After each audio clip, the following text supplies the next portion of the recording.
This is natural. If you are here, or signify chair, onye chichi, ukenye kunezio. Ugua is a symbol of greatness. Market, more especially for your efforts so far. Il est major for me to the road. This is not the first time I'm meeting you.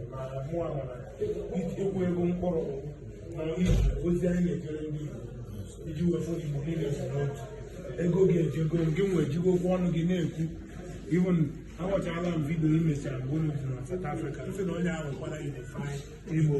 Now, I ain't nothing all over. But if you were working, then I hear one on the feed, man, no, I'm a full recognition. I ain't getting one in insurance. But that day, no problem. I use the whole of about 1,000. But I move a flow. Yeah, so. But they made that quality one. Yeah, don't forget. That is just the truth. Don't forget. So we are here to hand this thing over to you, Archbishop Dr. Oyeka Chukwu. It's a question, yes.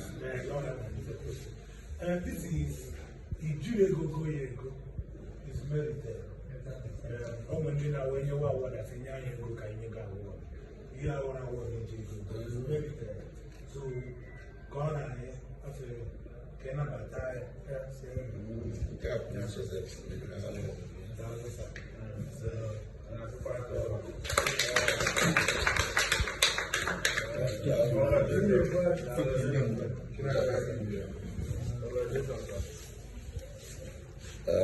Kezi to that group.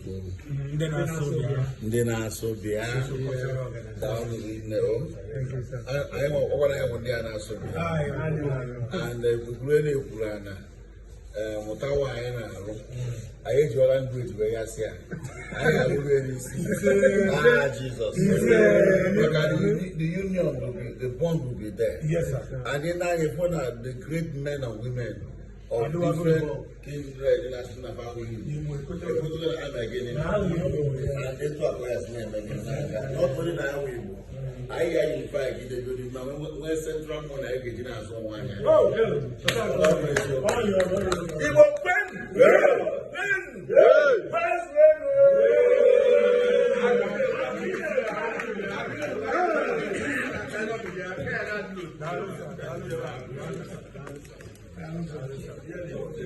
And then